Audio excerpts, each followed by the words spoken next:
Good day everyone! Tara, magluluto tayo ng beef pares.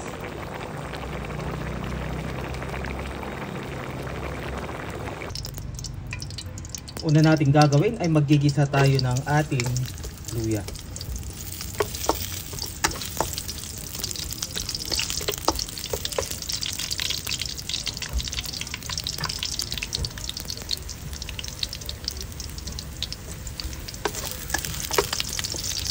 Isunod na rin natin ilagay yung ating bawang.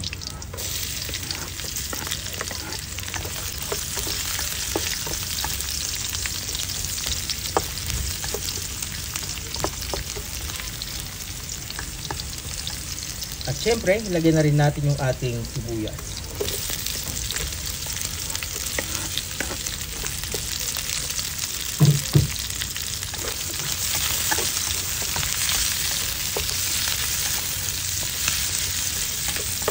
Pag medyo translucent na yung ating sibuyas, doon na natin ilagay yung ating baka.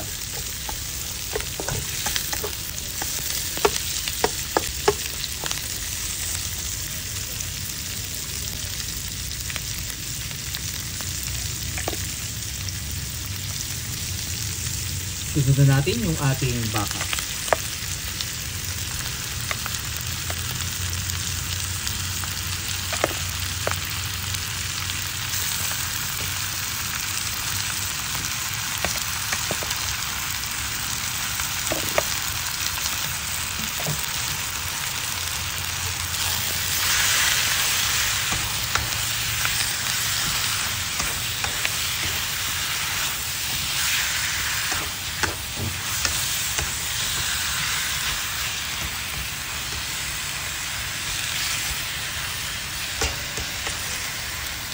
So meron tayong dalawang options dito guys. Pwede natin i-pressure cooker ito or pwede din natin itong pakuluan lang dito ng low fire at hintayin lang natin na lumambot yung ating baka.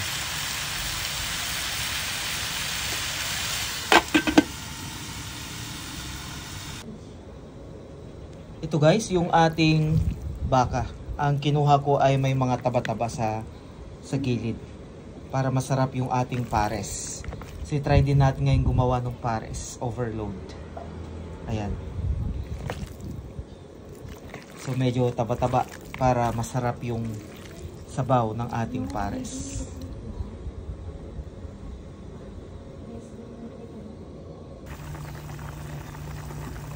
So ito guys, kapag malambot na yung ating karne ng baka ay ilalagay na natin itong ating mga spices. So meron tayo ditong anis at saka yung mga iba pang spices. Pagkatapos nyan ay maglalagay na rin tayo ng ating toyo.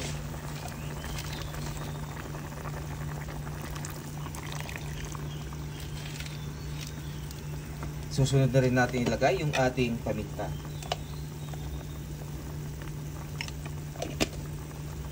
At maglalagay na rin tayo dito ng ating brown sugar.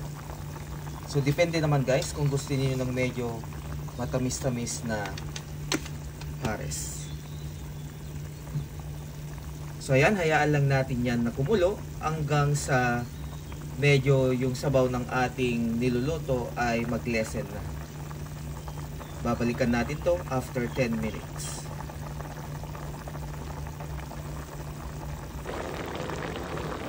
So ito na guys, after 10 minutes ay medyo malapot-lapot na yung sabaw ng ating pares. So pwede na natin itong serve kasi malambot naman na yung ating beef. At saka yung ating sabaw ay okay na. Pero kung gusto pa ninyong mas malapot yung sabaw ay pwede kayong maglagay dito ng slurry or lagyan lang ito ng cornstarch.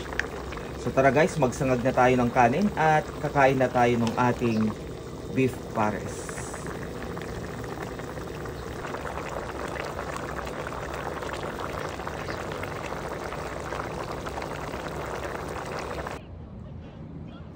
So ito guys, yung ating pares. So naglagay lang tayo dyan ng pritong bawang sa taas.